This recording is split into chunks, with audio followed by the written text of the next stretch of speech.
Welcome to the Write Good Books podcast, the audio companion to WriteGoodBooks.com, with your host Jason Bougger. Welcome back to the podcast. I am Jason. I'm hopped up on caffeine. I'm here with Scott Michael Childers, and we're ready to be negative today. No, we're not. Negative. Wait, yes we are. Not super negative. No. We just thought it'd be fun to talk about some of our pet peeves that we see in writing. Mostly not our own writing, although it does. Of course not. We never do anything. We never do anything we don't like. It might slip into our own, but we're going to talk about some of the pet peeves we see in writing in general as readers and as writers. Thought it'd be fun. And I think we'll kind of throw some stuff out there and just talk about it a little bit and maybe take turns. Should we flip for who goes first? Okay. It looks like I got... We should have rock, paper, scissors. Oh, yeah. Because that works so much better than audio only. Okay. For those of you still listening... You're going to be editing this one a lot, I think. Okay, so it looks like I'm doing the first pet peeve. And, man, so many ones. I don't know which one to start with. Okay, I'm going to start with one that I recently came across, actually. I was reading. I don't even want to say what work it is I was reading. Yeah, I'm cool with that. But they had children in this story. However, they talked just like the adults. Mm-hmm. When you read, their dialogue, it doesn't sound like it's a kid. It doesn't sound like it's a teen. It sounds like it's just another adult in the room, both in the verbiage and in the ideas they were trying to express. Mm. Are you talking about what age group? For the character? Yeah. In this particular case, they were probably about 10. Okay. Right? So it wasn't someone kind of near adulthood, and it wasn't some prodigy where they were trying to show how intelligent the kid was. And it wasn't the snarky young adult voice it was, that annoys me. This would be your stereotypical two-dimensional 10-year-old kid. Mm-hmm. But for some reason, reading that dialogue made me realize this world, something is just didn't quite click, because these characters are all talking at the same level. This was an author who had never written children before. Maybe, and if they didn't do it well. Oh, okay. And there's probably a reason why they were the background characters. But still, It took me out of the story, because I've seen 14 nieces and nephews go through this age range. None of them talked like a little adult. Oh, sure. And so that was my pet peeve. It's like, it took me out of believing that this was a child. And I lost track. Sure, because all of a sudden you're not reading a story. I mean, you're not in the story. You're like, hey, look, I'm reading a story. Yeah. You're not feeling the story. Yeah. Yeah. While we're on the topic, I guess, of kids, even though I don't really consider teens kids, but one of my bigger pet peeves is when you have the young adult stereotypical girl who, I don't want to throw out any titles either, but, she refers to her parents by their first names. She's a loner. She's smarter than everybody, and she sits by the windowsill and writes depressing poetry all day and waits for the right man to come into her life and save her from the dark existence of her soul. That irritates me, and it even irritates me more because I realize I've written this character before in a few of my works in progress. Well, let me flesh this out. This isn't just there's a full character that has stuff plus this. Right. This is someone this is their only characterization. Yeah, right? and the reason it annoys me is it just feels lazy. It feels like something you've seen before and you're just doing. You're playing a stereotype, and that's it. A two-dimensional. Yeah. A two-dimensional character pretending to be four dimensions, so deep and so beyond. Yeah. See, we're not just a couple of old guys sitting around crabbing about what the kids are writing. Yes, we are. We're offering why we don't like it too. Well, what's your next pet peeve? Maybe you are. Okay, we touched about... I'm going to do 2 for 1 here. Okay. All right? we spent a whole episode talking about fan fiction. Mm-hmm. I let it be known I'm not a fan of fan fiction. Mm-hmm. Okay, so I'm just going to leave that. I can't remember if it was episode. It was one of the earlier ones, but one of the first ones it's in the archives. Yeah, check it in the archives, and then you can come back and argue with me on that. But related to that, and this is something that happens in a lot of fan fiction, is when you get the Mary Sue type of character, or and I'm going to be more general in that, where there's a character who is supernaturally above everyone else to solve every problem. And there's nothing about that character that makes me want to root for them. Oh, yeah. There is no conflict that they are not going to get over, and so it's boring as heck. Yeah. You can't... this is why... Pardon me as I bash an American icon. This is why I've had trouble with Superman, with Hulk Hogan in the 80s. Batman these days. Yeah, the indestructible good guy is hard to relate to. And, this definition kind of goes past what Mary Sue. Because Right, Mary Sue right. is usually author wish fulfillment. Yeah. But it doesn't have to be Mary Sue. It could be, hey, the protagonist of the story is infallible. Hey, on a sort of related note, since you're putting fan fiction with Mary Sue, do people do that? Do people kind of do a Mary Sue character into fan fiction, create a new character based on them, and throw it into the fan fiction world? Oh, that happens? definitely. I've read so many of them. And it's one of those things, I don't know why. I'm a magnet for Yeah, I fan asked fiction. this on our fan fiction episode. Why are you getting all this fan fiction thrown at you? But Because they know I'll read it if they ask me to, and I'll critique it if they ask me to, and I won't enjoy it.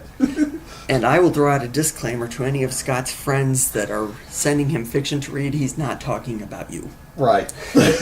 Okay, so I've rattled on that. Okay. But yeah, the indestructible, infallible protagonist is one of my pet peeves. That is a big pet peeve. I'm going to throw one out there that's a big one, and I may make enemies. I have a big pet peeve for literary fiction. Oh, now you're going to get it. Tell us why. I cease to see a purpose of writing something that will bore your reader to tears. So enlighten me where literary fiction fits in modern society. Oh, man. Well, apparently you're not reading the right literary fiction that tugs at your heartstrings. Okay. And here's one thing, though.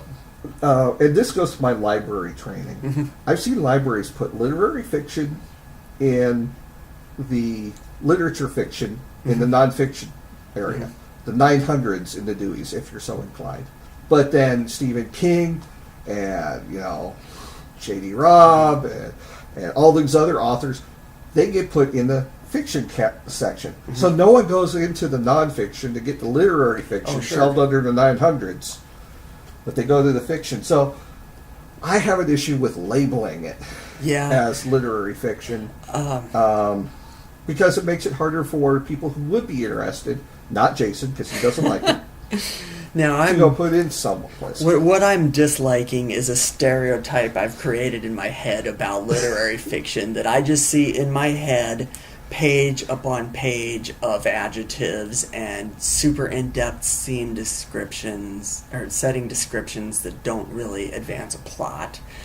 So maybe I'm wrong. So you're still stuck on the stuff you had to read in high school. Yeah, I have a lot of issues I've never gotten over from high school, and a lot of the things they forced us to read, I think, scare kids away from reading good books, where we like to write good books. I do find it curious if you go to Barnes & Noble, I don't think they have, they don't have a horror section anymore. They still have sci-fi fantasy. They have 15 different genres for young adult, subcategories of paranormal young adult, but everything else is just thrown in fiction, and I think they say fiction and literature, something like that. Yeah, I don't know. Yeah, I haven't paid attention to their headings for a while. It's weird. Back in the good old days when there were still Borders, they still had a good horror section. And so anyhow. So we talked about Jason hating books in general now, apparently. I'm going to talk about something that's not just in writing, but also in other forms of entertainment. It's when you're reading or watching something where you come to a point where emotionally you feel like we have closure on this story, and then it ramps right back up for another 50 pages or another 30 minutes if you're watching something. And then you feel, oh, now I have closure. No, we're going to do this again. Epilogue after epilogue after epilogue. And my example, and I'm going to call this one out, is Peter Jackson films. Mm-hmm. You know, I saw it with the Lord of the Rings at the end of the trilogy, King Kong. Yeah, I watched that one in the theaters. It just felt like we've hit this emotional part where I felt... Here's the climax. And you know, not everything was wrapped up in a pretty bow, but it was wrapped up enough for me to feel closure. Oh, here we go again. Yeah. And it's... I can understand the ups and downs to create something, but the timing of it was just so... I'm wrapped up now. I'm no longer invested. Oh, I got to get reinvested. I'm no longer invested. Oh, I got to get reinvested. This is something, and I've read a couple books like that where we had 3 epilogues. And it's like the book would have been fabulous if it would have ended 30 pages ago. Problem resolution done, but then all of a sudden they're kind of introducing a smaller problem. Well, it's not even that. It's just like they're wrapping up this minor beat that they set up. But that could have been wrapped up as part of the previous... They could have wrapped up multiple plot lines in the ending instead of ending. It's that problem I have with The Dark Knight, that you have a good movie about the Joker dies, you set up for Two-Face, the movie should have ended, but instead they tack on an extra half hour to do a Two-Face storyline where he comes, he dies, and it was for nothing. Yeah. Is how I felt. And it really left a bad taste in my mouth about that movie. I think I've come to fistfights over that. Not real fistfights, but Batman Begins versus The Dark Knight for the better movie. Sorry, but it's that idea that what I felt was a really good conclusion to that story, and the main character story. We're now hitting this extra beat, and it's that I've closed this. My investment now I have to reopen it to finish this minor closure, and then we have to do another minor closure. So timing of some of these things. I'll throw in my pet peeve on a exact opposite note of the open-ended ending, which can work sometimes. It doesn't work when it's on an 800-page book, and not that I like to name names, Stephen King. It's like, wait a minute, you forgot the final chapter. That irritates me to no end when you invest yourself into this book and then the ending is up to you, and it's not even ambiguous. It's there is no ending. I just finished Sword of Shannara, a book I just finished reading. I'm behind in my fantasy apparently. I thought there was a chapter missing in the book. But it ends so abruptly. Yeah, Stephen King's Thinner is such a good book, and then it's building up, and it's up to you how it ends. He did the same thing in Cell. In short stories, especially in flash fiction, I'm okay with that, as long as you feel some sort of resolution in other ways. But we're talking about pet peeves here. There might be other folks out there who love that method. Oh yeah, because then you can carry it on in whatever way, or you can come to your conclusions. Great. We don't want to take your enjoyment of that formatting away. Just for us, we don't prefer these type of things. Right. I say we got time for one more. It's your turn. Okay. Do I have another one? Oh yeah. A big one. Yeah. I was reading an early draft of a friend's short story, and it was a fabulous short story. I'll tell you, it wasn't the most unique of concepts, but they really took it and made it their own. But then 2/3 of the way into the short story, the main character is having a moment with one of the side characters, and all of a sudden there's this monologue that goes on for 3 paragraphs from the main character about music. Now, granted, if the story was about music or some sort of music career or something like that, it would have fit. But this was a story about heroes. None of them had sonic powers. And the 3 those 3 paragraphs did nothing to bring plot forward. Characterization, it was overboard.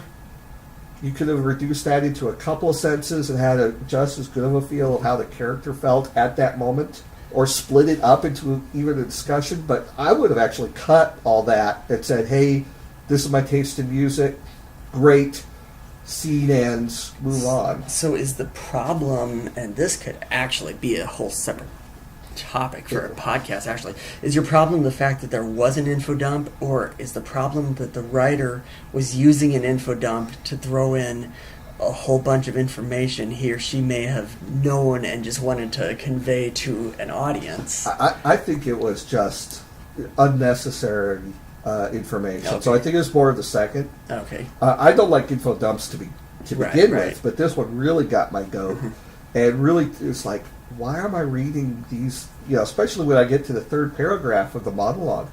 Why am I reading this? There's no action, no characterization, except for this monotonous pounding of one thing, which we got in the first 2 sentences of this monologue. We don't need the rest. So that there's the pet peeve of info dump. You know, just throwing a bunch of stuff out there, and then there's the super pet peeve of this does the reader no good. Yeah, it's there for no reason. Yeah, it's extraneous. Yeah. Superfluous, and other adjectives. Yes. It's like when you're reading a book about Nebraska and all of a sudden you're getting a chapter about Nebraska history that has nothing to do with your current situation or something like that. So you're reading something about, say, corn, right? And then all of a sudden you're reading 5 pages on the Cornhusker football team. Right. When you were interested in the growing and selling and agriculture. Yeah, and it's bad because just like other things we've mentioned, it pulls the reader out of the story. Yeah, the pacing just goes all to hell. Oh yeah. So I think we went through enough of these. We've got a whole list, so I think we'll do a part 2 to this somewhere down the line. Okay. So I got in one more pet peeve than you did this year. Oh, you did? We'll have to make that up. We'll make that up next time. We will. And until then, thank you for listening. Support us, or if you'd like to support us, check us out on the web at www.writegoodbooks.com/podcast. And I hope you're making some progress on your 2017 goals for the year. We'll see you next time. See ya.